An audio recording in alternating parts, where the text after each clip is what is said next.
जय माता दी मित्रों, मेरा नाम पंडित प्रकाश जोशी। स्वागत है मेरे YouTube चैनल फेसबुक में चाहे देख रहे हैं तो आपका हार्दिक स्वागत है, अभिनंदन।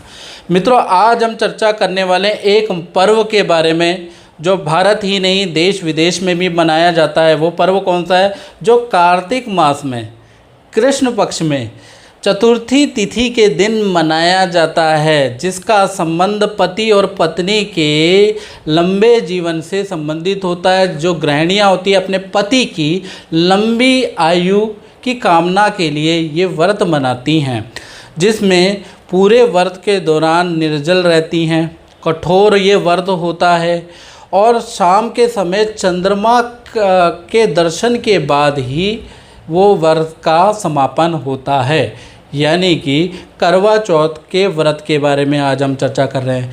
करवा माता की क्या कहानी है, इस कार्यक्रम में विस्तार से आपको समझाई जाएगी। साथ ही साथ करवा होता है, उस पर 7 सीके क्यों लगाई जाती हैं, क्या उसका संबंध है, इसके बारे में भी चर्चा करेंगे। क्या क्या पूजा पाठ में सामग्री होनी चाहिए, इसके बारे में भी इस कार्यक्रम में चर्चा होगी। सबसे पहले हम जानते हैं कि चतुर्थी तिथि कब तक है। तो देखा जाए तो 24 अक्टूबर 2021 में सुबह 3:01 से लेकर और 25 अक्टूबर 5:43 तक सुबह देखा जाए तो चतुर्थी तिथि है। तो करवा चौथ 24 तारीख को ही मनाई जाएगी। अब करवा चौथ मना लिया, अब चंद्र अर्घ का समय क्या है, क्या उसका मुहूर्त है, चंद्रदेव के दर्शन कब होंगे?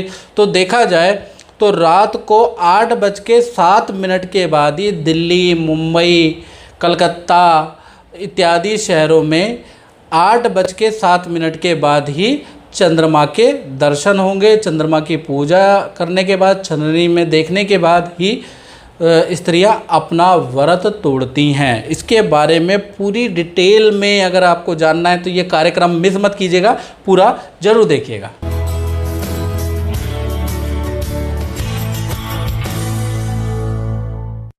हरि ओम। ओम अपवित्रो पवित्र वा सर्वावस्थांगतोपि वा या सुमृत पुंडरीकाक्षां सभ्याभ्यंतरा शुचि। मैं हूं पिनाक त्यागी और सुहागिनों के पर्व करवा चौथ के मौके पर हम अपनी खास पेशकश लेकर आए हैं।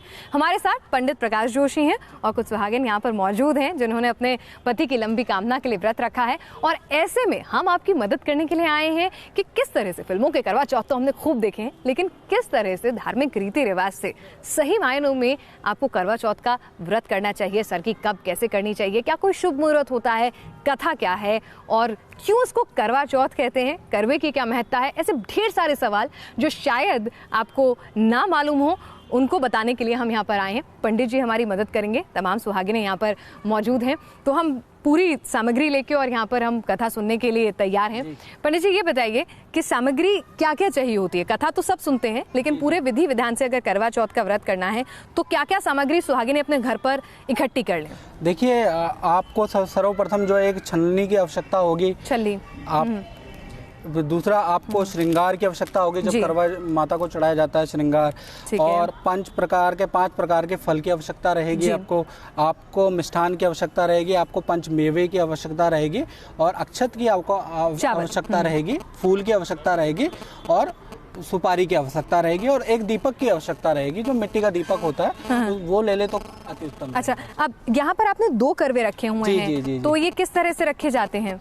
देखिए, इसमें 2 करवे रखे जाते हैं। एक करवा जो है करवा चौथ का करवा होता है, करवा माता की पूजा होती है उसके अंदर। दूसरा करवा जो है सास या बुजुर्ग को दिया जाता है। अच्छा, इसलिए 2 करवे रखे जाते हैं। एक में पानी भरा हुआ है। मैं चाहूंगी कि पंडित जी आप हमें उठा के दिखाएंगे कि एक में पानी भरेंगे और एक में आप गेहूं भर देते हैं। तो एक में गेहूं रखे हुए हैं यहाँ पर देखिए, और एक में वहाँ पानी भरा हुआ है। और ये गेहूं के ऊपर रखे हुए हैं पंडित जी। तो गेहूं के ऊपर रखने की कोई खास वजह?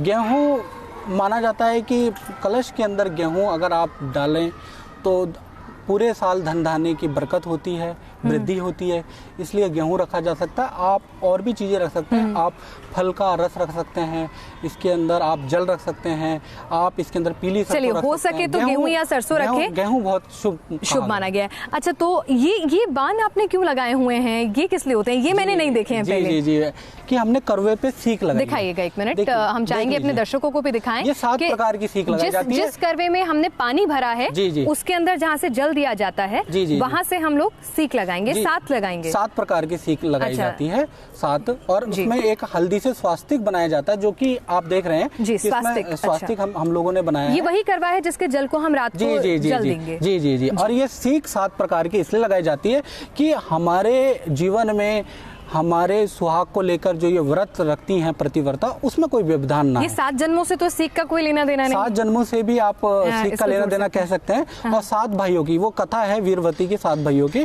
कुछ जगह सरगी खा के जो है व्रत की शुरुआत होती है सुबह सुबह, तो उसका भी कोई खास वक्त होता है?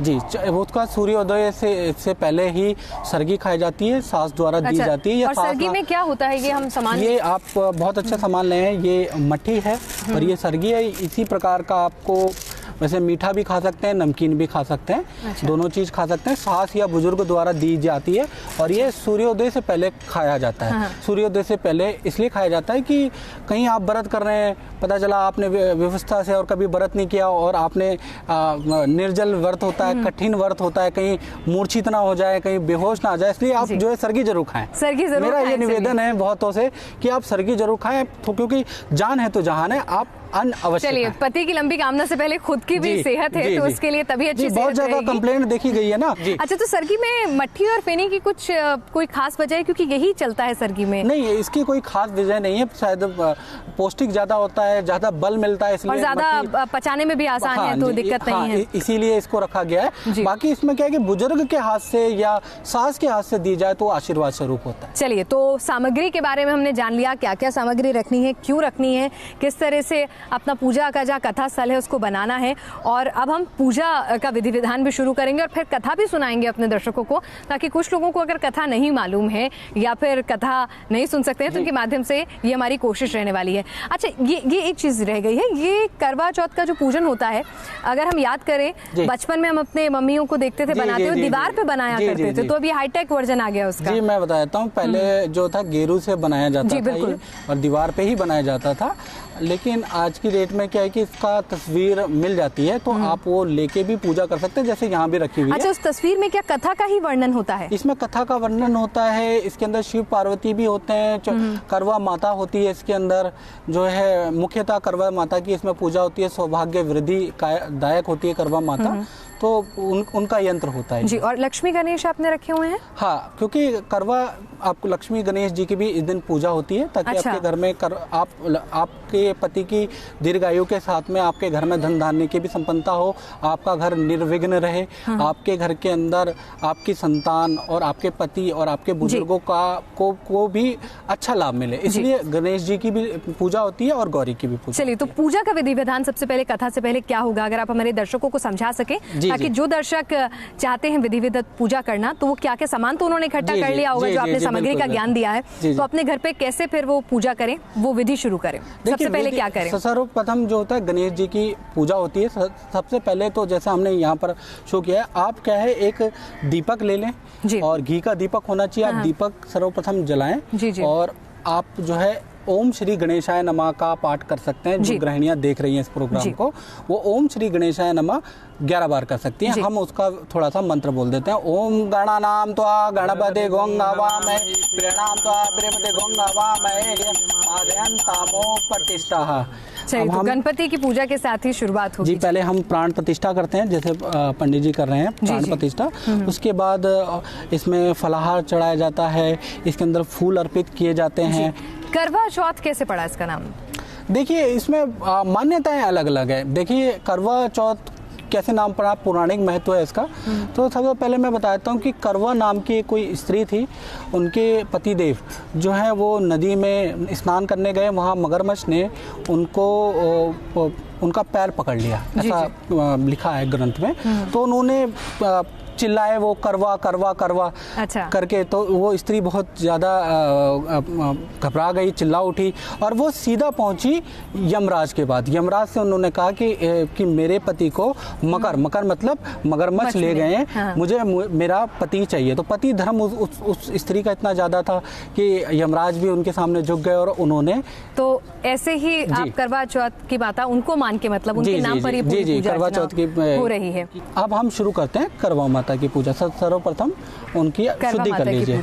पहले शुद्धि की जाती है। शुद्धि के लिए हम लोग, हाँ, शुद्धि के लिए हम एक मंत्र बोल देते हैं, ओम सर्व मंगल मांगल्ये शिवे सर्वार्थ साधिके शरणे त्र्यंबके गौरी नारायणी नमोस्तुते। चलिए, तो करवा को भी प्राण प्रतिष्ठित करना होगा जी, बिल्कुल। यानी पहले गणेश जी, फिर गौरी जी, फिर करवा माता, और अब करवे को भी प्राण प्रतिष्ठित करना है। जी, जी, वो कैसे होगा वो भी बताइए। जी, चावलों द्वारा एक मंत्र बोला जाता है। जो करवा आप जिस करवे से अर्घ देंगे शाम को, चांद देखने के बाद स्वास्तिक बनाएंगे, उसमें ये 7 बाण रखेंगे, 7 जन्म के साथ के लिए, और जिस तरह से गेहूं पे रखा हुआ है, और अब उसकी प्राण प्रतिष्ठा करेंगे। हाँ जी, इसमें स्वास्तिक आपने बना लिया। जी, जी। आपने उसके अंदर जल डाल दिया, एक करवे के अंदर आपने सिक्का डाल दिया।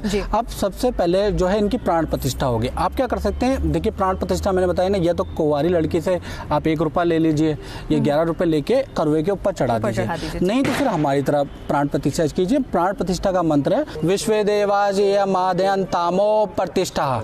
ये प्रतिष्ठा का मंत्र है। ये प्रतिष्ठा फूल और कुछ अर्पित भी होगा। जी जी जी, बिल्कुल। पूरा पूजन नहीं होगा। पूरा पूजन होगा, यानी कि जिस करवे से आप अर्घ देते हैं उसको भी आप पूजते हैं। जी, कहा जाता है कि कथा का महत्व जब होता है जब उसको 13 सुहागिन सुने। चलिए, लोगों का ये भ्रम भी दूर होगा कि तेहरा अशुभ है। जब माता रानी अपनी पूजा में अगर तेहरा यहाँ पर बिंदियां लगवा रही हैं शास्त्रों के अनुसार, तो लाजमी है कि लोगों का मिथ भी दूर होगा। तो अपने करवे को डेकोरेटिव करवा लाइए, लेकिन इन तेहरा बिंदियों से भी पूजन अर्चन में अब ये कि अब आपने बहुत अच्छी बात कही, डेकोरेटेड करवा। क्या है कि करवा ये प्रचलन आज से नहीं है डेकोरेटेड वाला। ये द्रौपदी जी ने भी पांडवों की सलामती के लिए स्वर्ग से मंगाया था ऐसा कलश। अच्छा। तो करवा जितना सुंदर होगा, जितना सजीला होगा, उतना ज्यादा फल मिलेगा किसी महिला को। चलिए, तो आप कथा सुनना शुरू करें। देखिए, कथा में आता है सबसे ज़्यादा, वैसे तो कथाओं में बहुत ज़्यादा मत अंतर है, कहीं पर अलग तरह की कथाएं होती हैं, अलग अलग है, लेकिन उसमें जब हर जगह पे जो सामान्य कथा है वो वीरवती की है। वीरवती के कहा जाता है कि एक स्त्री थी, उसका नाम वीरवती था, उसके 7 भाई थे। उसका विवाह जो है कि एक राजा से हुआ और उसका प्रथम करवा चौथ था। और जैसा कि मैंने बताया कि आप सरगी जरूर खाइएगा सूर्योदय के समय पे, उसने नहीं खाई थी। तो सरगी ना खाने से उसको वो क्या हो गया कि पूरे दिन व्याकुल रही, भूख और प्यास से, क्योंकि ये निर्जल व्रत होता है। जब वो व्याकुल रही तो वो मूर्छित हो गई।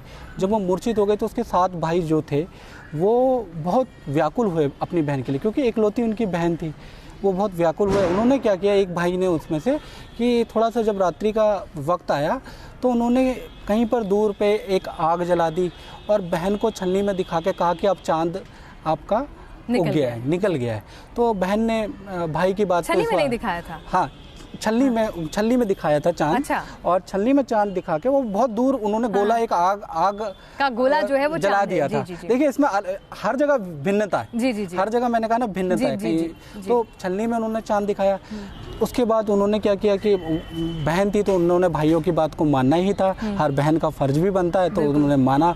जब माना तो जब वो निवाला वो खाने लगी, भोजन खाने लगी, तो उन पे खबर आ गई उनके ससुराल से कि पति को परेशानी हो गई है, या बहुत सी किताबों में ये भी पाया गया है कि पति की मृत्यु हो गई है। जी जी जी। ऐसा पाया गया। तो फिर उन्होंने पार्वती से इसका कारण पूछा। बहुत सी किताबों में इंद्राणी लिखा हुआ है। देखिए, अलग-अलग मैं बताता भी रहूँगा कहाँ का मिथ है। इंद्राणी से उन्होंने पूछा या पार्वती से उन्होंने पूछा। पार्वती ने बताया कि आपके जो 7 भाई हैं उन्होंने आपके साथ छल किया है और आपका जो है व्रत अधूरा है, इसको पूरा करिए अगले साल, तब जाके आपके पति जो है चिरंजीव जीवित हो जाएंगे। और उस महिला ने ऐसा ही किया और अगले साल वो चिरंजीव और जीवित हो गए। जो छलनी में से चांद देखने की कथा यहाँ समाप्त हुई है। जी, और छलनी का एक और महत्व है। ये छलनी, ये कथा तो मैंने आपको बताई। छलनी में चांद देखने का महत्व ये भी है कि ये कथा हमेशा स्त्री याद रखे, और छलनी का मतलब है कि कोई उनको ऐसे छल ना कर पाए। चलिए, तो छल ना हो इसीलिए छलनी से चांद देखा जाता है। पंडित जी, कथा तो हमने सुन ली और जान लिया पूरी विधि विधान से कि पूजा कैसे करनी है। इसके बाद क्या होता है? देखिए, इसके बाद जो है, जैसे मेरे हाथ में करवा है, करवा वटाया जाता है। अच्छा। लोकगीत गाए जाते हैं। मैं बहनों से प्रार्थना करूंगा कि आप करवा वटाएं और लोकगीत गाएं। चलिए। सर्व सुहागन करवड़ाल वीरो कुड़िए करवड़ाल अट्टी ना टेरी ना घूम चढ़खड़ा फेरी ना वांग पैर पाई ना सुतड़ा जगाई ना रुठड़ा मनाई ना पैर प्यारी वीरा चंचड़े ते पानी पीना। अपनी इस खास पेशकश के माध्यम से आपको इस व्रत की महत्ता, इसका पूरा विधि विधान, शुभ मुहूर्त, तमाम चीज़ों के बारे में जानकारी दें। उम्मीद है कि हमारी इस खास पेशकश से आपको अपने व्रत को करने में लाभ मिलेगा। आप सभी की करवा चौथ शुभ हो, इसी कामना के साथ हमें दीजिए इजाजत।